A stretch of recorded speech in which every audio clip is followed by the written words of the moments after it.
vous nous avez invités à nous arrêter et à réfléchir sur le bon usage du sport dans nos institutions.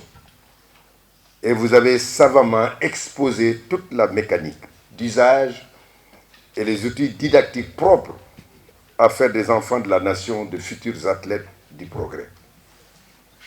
Aujourd'hui, les pentes invisibles menant au progrès et à la réalisation de soi doivent être arpentées par des citoyens aguerris à l'épreuve.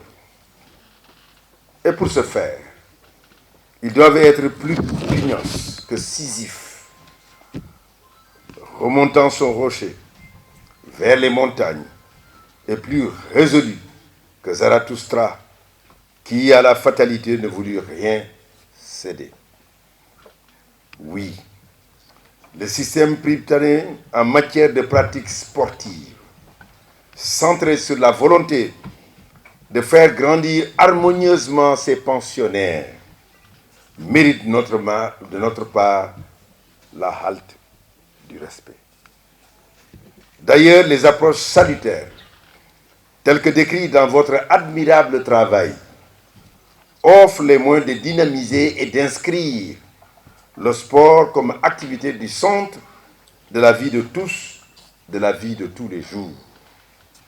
En effet, en mettant nos potages au centre du dispositif de l'enseignement-apprentissage, vous les faites accéder à des niveaux de performance que seule la possession des outils de leur temps peut permettre de réaliser. Toutefois, pour ne point verser dans les dérives de l'ignorance, de l'obscurantisme, des passions stériles, des errements, du dopage ou même de l'ostracisme dont vous faisiez si bien allusion, il faudrait, sans nullement nous désunir, rajouter de l'intelligence, de la méthode et surtout un supplément d'âme à nos enseignements et pratiques sportives. Car il s'agit de la conduite et de l'éducation de nos jeunes potaches qui ont le droit d'apprendre sans peur, le droit à la liberté de choix et simplement le droit au loisir. Bref, la prise en compte de la protection des droits de l'enfant doit être une préoccupation constante dans nos enseignements. En effet, vous nous le rappelez si bien, le sport est d'abord un jeu. Par le jeu, on apprend plus efficacement à se confronter sainement aux autres et à soi-même, à se projeter hors de soi et en soi. Et d'ailleurs, Pierre de Coubertin, auquel vous faisiez allusion, l'a si bien compris lorsqu'il écrit dans ses effets de psychologie sportive, je cite, « Les sports ont fait fleurir toutes les qualités qui servent à la guerre. Insouciance, belle humeur, accoutumance à l'imprévu, notion exacte de l'effort à faire sans dépenser des forces inutiles. » Fin de citation. À présent, je voudrais un peu m'adresser à vous, chers élèves.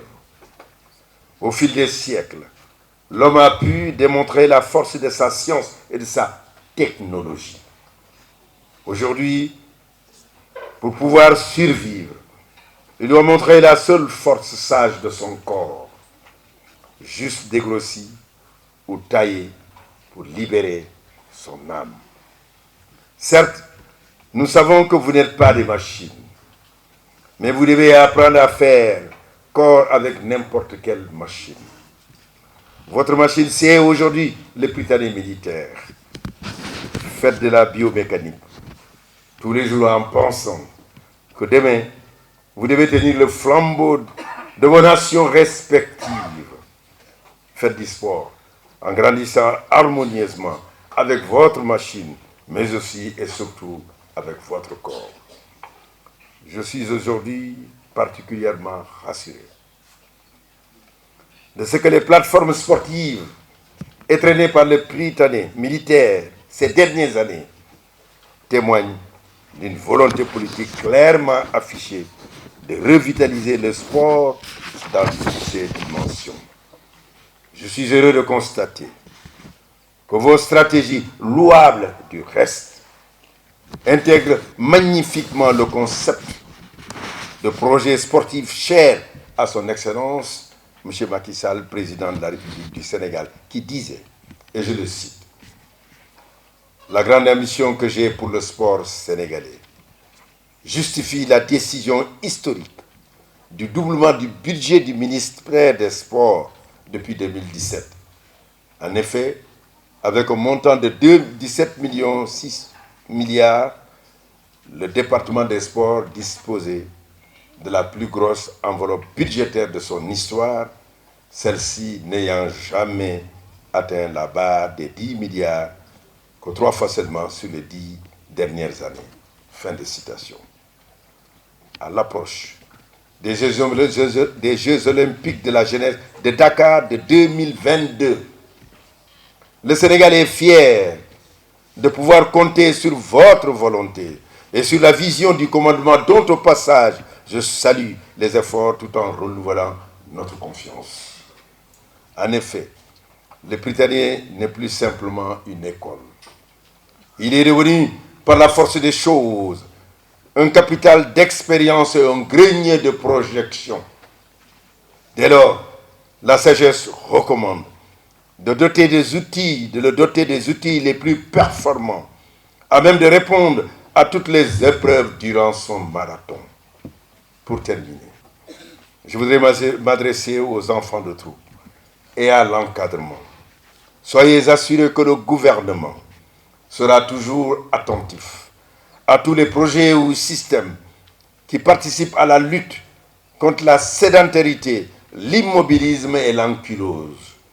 Soyez assurés également que l'orientation pédagogique qui se dessine autour de la pratique du sport dans nos écoles trouvera en nous l'écho le plus favorable.